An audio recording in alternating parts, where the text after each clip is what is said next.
이번 시간에는 휘스톤 브릿지에 대해서 한번 얘기를 해보겠습니다. 이 저항을 측정하기 위해서 4개의 저항을 놓고 이 검육의 질을 그림과 같이 이렇게 접속한 회로를 휘스톤 브릿지라고 합니다. 그럼 여기서 휘스톤 브릿지에서 이 검육의 지에서 여기에서 검출한 전류가 0인 경우를 한번 살펴볼게요. 그러면 여기가 전류가 0이니까 실제로 이 그림은 어떤 그림의 형태가 되냐면 이 P와 X는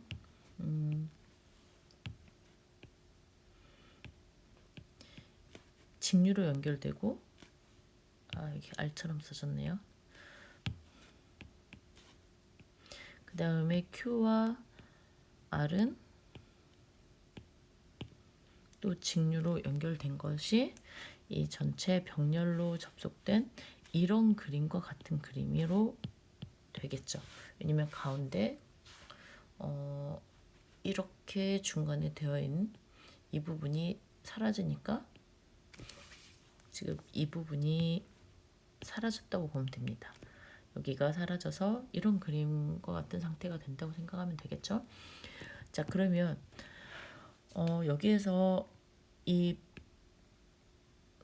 V 전압과 I의 전류가 이쪽으로 흘러간다고 할 때 이 윗부분하고 아랫부분은 서로 다른 전류가 분배가 돼서 가니까 이 위쪽으로 흘러가는 전류를 제가 I1으로 할게요. 그럼 P에도 I1, Q에도 I1.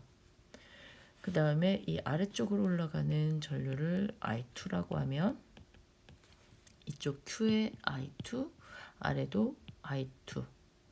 같은 직류에서는 같은 전류가 흐르기 때문에 똑같이 I2로 놓을 수 있습니다. 그 다음에 지금 여기 검유계에서 전류가 0으로 나왔다는 것은 이 지점을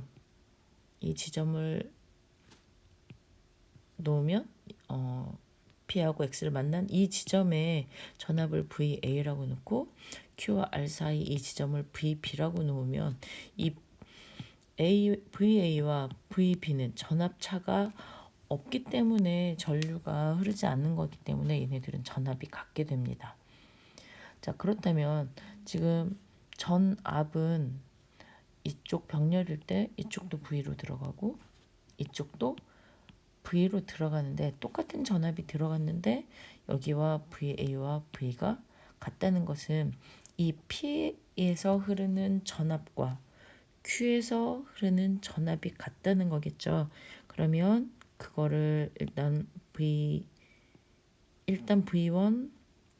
V2 그 다음에 X의 V를 V3, R의 V4로 표현을 할게요.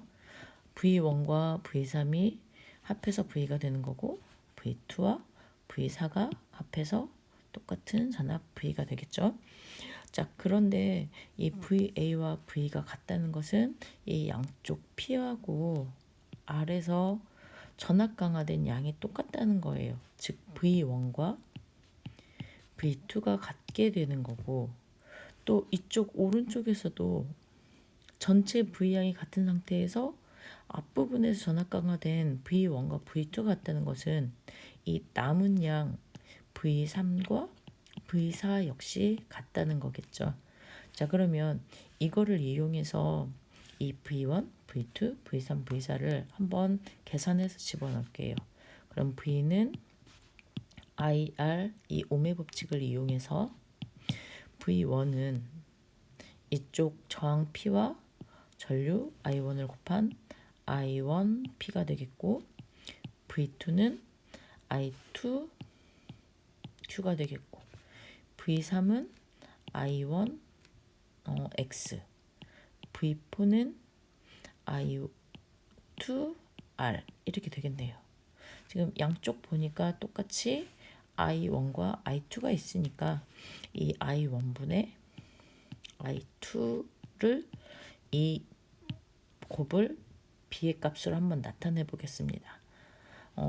우리 A분의 B는 C분의 D로 되어 있는 B의 값이 있을 때 서로 대각선으로 분모와 분자가 곱했을 때 성립하거든요. AD와 BC가 곱하면 성립을 해요.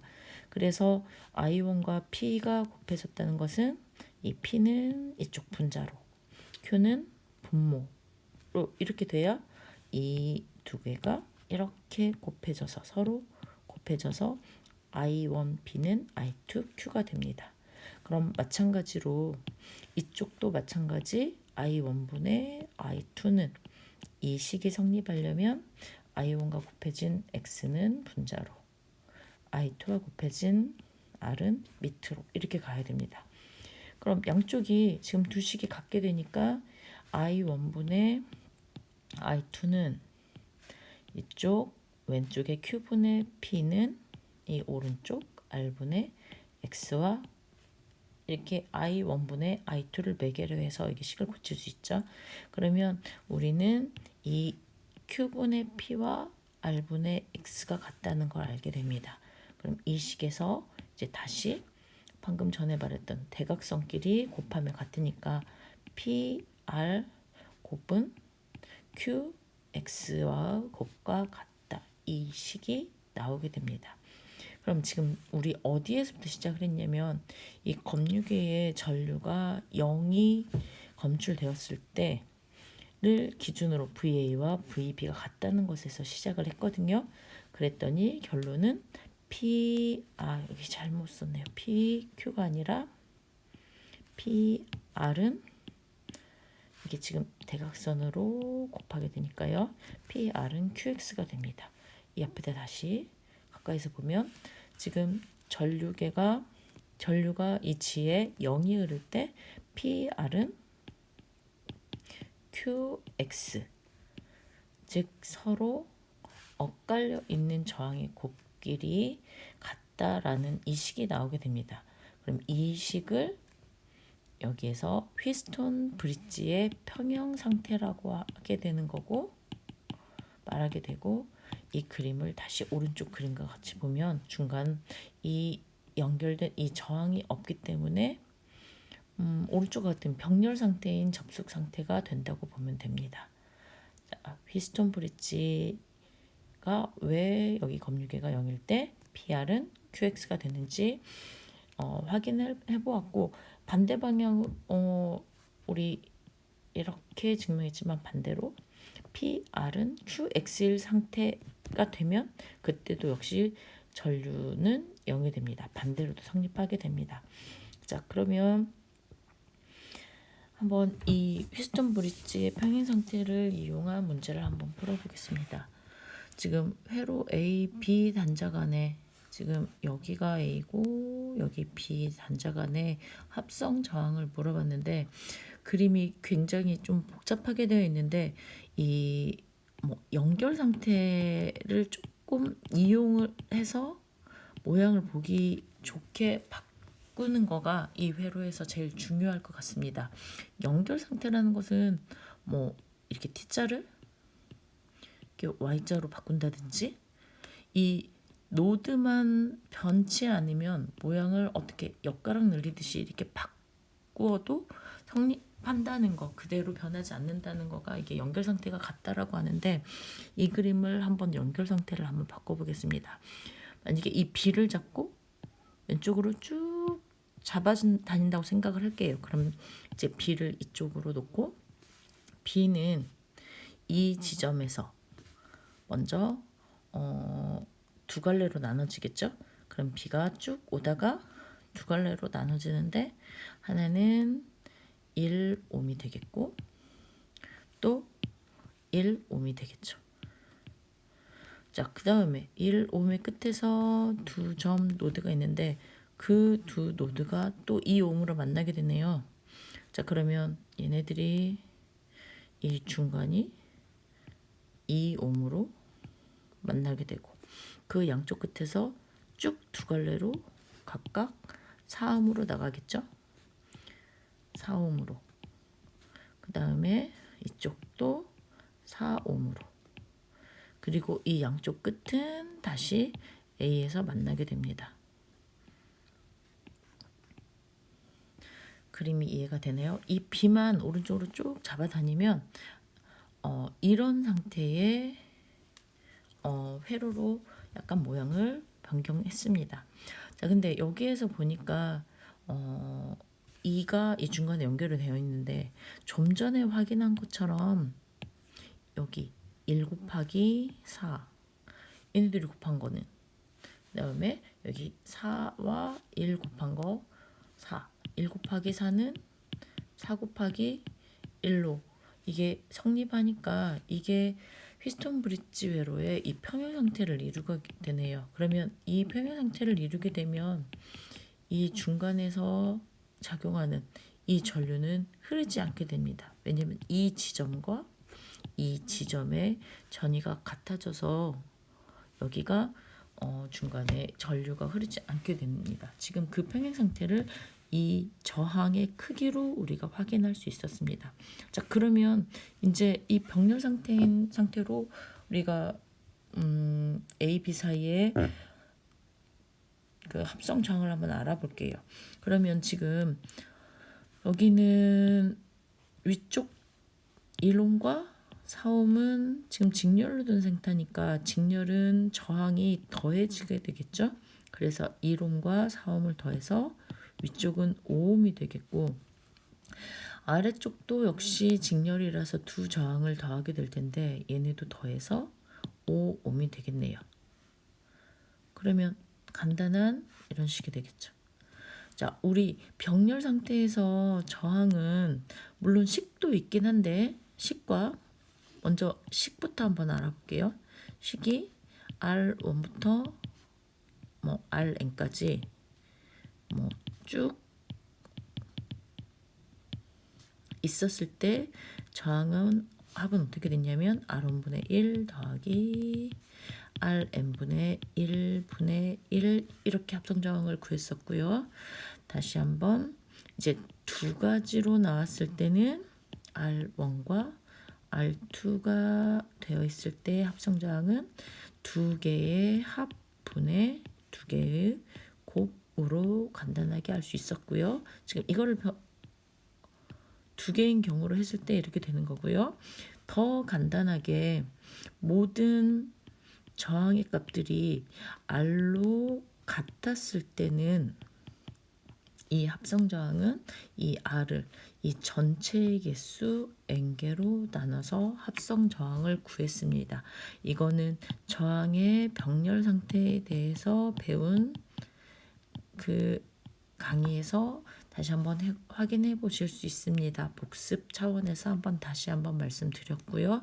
그래서 이 세 가지 경우로 다 사용할 수 있지만 이 마지막 가장 간단한 경우로 이 5옴이 두 가지가 똑같기 때문에 5옴을 두 개로 나눈 2.5옴으로 간단하게 계산할 수 있습니다. 그래서 그림만 회로만 좀 간단하게 우리가 바꿀 수 있다면 휘스톤 브릿지 평형 상태인 걸 확인할 수 있겠고 그 다음에 저항의 병렬 상태에서 합성 저항을 구하는 방법으로 간단하게 구할 수 있겠습니다. 자, 그러면 한 가지 문제를 다시 한번 풀어보겠습니다. 다음 그림에서 A, B 간의 합성 저항은 CD 간의 합성 저항은 몇 배인가 물어봤습니다. 그럼 먼저 첫 번째로 A, B 간의 합성 저항을 먼저 구할게요. 지금 그림이 A를 이쪽으로 잡아다니고 A도 이쪽으로 B도 오른쪽으로 한번 잡아다녀서 한번 그림을 그려볼게요. 그러면 A, B가 양쪽으로 올려지고 이런 그림이 되겠네요. 이렇게 모든 저항의 값은 R로 동일하게 되어 있습니다. 자, 그러면 이 그림을 보니까 이것도 역시 휘스톤 브릿지의 회로가 될 텐데 이 마주보는 R의 제곱 곱한 거 R의 제곱 곱한 거가 같음으로 평형 상태가 되겠죠. 그래서 이 중간 R은 전류가 흐르지 않습니다. 그러면 이것도 역시 좀 전 문제에서 본 것처럼 이렇게 잠시만요. 여기 R 좀 전 문제와 동일한 문제가 되겠네요. 그러면 여기는 위쪽은 직렬이어서 저항의 합인 ER, 아래쪽도 저항의 합이어서 ER. 그런데 합성 저항은 위쪽, 아래쪽이 똑같은 크기의 저항을 가지고 있으므로 ER을 병렬 두 개로 나누니까 2로 나누어서 R옴이 흐르게 됩니다. 그래서 AB 사이의 저항은 R옴이 되겠고요. 자, 그러면 이번엔 두 번째로 CD 간의 합성 저항을 한번 찾아보겠습니다. 그럼 CD는 이제 CD를 위쪽으로 각각 위쪽으로 아래쪽으로 잡아다녀 가지고 다시 한번 펼쳐 보겠습니다. 그럼 C는 위쪽으로 올라가고 D는 아래쪽으로 내려오게 되겠고, 그림은 R 그다음에 R.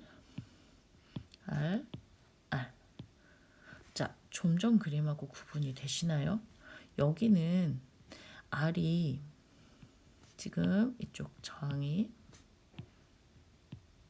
중간점에서 접촉이 되는 게 아니라 이 C와 D에서 세 군데로 나가는 병렬 조합이라고 생각하면 됩니다. 좀 그림을 다시 한번 그려볼게요. 얘를 옆으로 눕혀서 보면 C, D와 이렇게 세 군데로 병렬이 나가는 형태가 됩니다. 이건 휘스톤 브릿지 그림이 아니에요. 만약에 휘스톤 브릿지라고 생각을 하면 이 중간에 여기에 있어야 되는 건데 이게 아니에요. 그래서 이렇게 그림이 옆으로 눕히게 되면 다시 이 위쪽은 R, 가운데는 저항 R 하나 있고 밑에 R 있는 이런 병렬 세 개의 선으로 병렬 접속을 한 저항 회로가 됩니다. 자, 그러면 다시 C와 D가 있고 이 제일 위쪽은 직렬이니까 R과 R을 더해서 ER. 그다음에 중간은 R. 그다음에 아래쪽은 ER. 이거는 좀 전에 얘기한 병렬로 저항을 접속했을 때 식을 이용해야겠네요. 처음 식 ER분의 1 더하기 R분의 1 더하기 ER분의 1 분의 1. 이게 합성 저항이 됩니다. 자, 그러면 이것도 이제 번분수 간단하게 하는 거 제가 한번 알려드렸었는데요. 이 위와 아래에 분모와 분자에 같은 수를 곱할 수도 있는데 이 분모에 있는 숫자를 곱하면 됩니다. ER과 R의 배수가 똑같이 ER이 되니까 ER을 분모와 분자에 똑같이 곱하게 되면 분자는 ER이 되겠고, 이 ER은 여기 각 항마다 전부 다 똑같이 곱해지게 됩니다. 그럼 처음 걸 곱해지면 ER 약분돼서 1, 그 다음은 약분돼서 2, 그 다음 약분돼서 1, 즉 4분의 2R이 되겠고요. 약분되면 2분의 1R이 됩니다. 즉 A, B 사이의 저항은 아까 위에서 구했을 때 R옴이 나왔었는데요. 이번에 C, D 사이의 저항은 2분의 1 R옴이 됩니다. 자, 그러면 지금 뭘 물어봤냐면 AB는 R, CD는 2분의 1 R. 그러면 AB 사이의 합성 저항은 2분의 1R의 몇 배인가 그랬으니까 2배가 되겠네요. R은 2분의 1R의 2배입니다. 그래서 답은 2배가 되겠습니다. 그래서 그림이 비슷한 형태이지만 이게 휘스톤 브릿지의 회로인지 아니면 병렬 회로인지 이 연결 상태를 정확하게 확인해서 다시 한번 살펴보시면 되겠습니다. 문제 다시 한번 꼭 풀어보세요.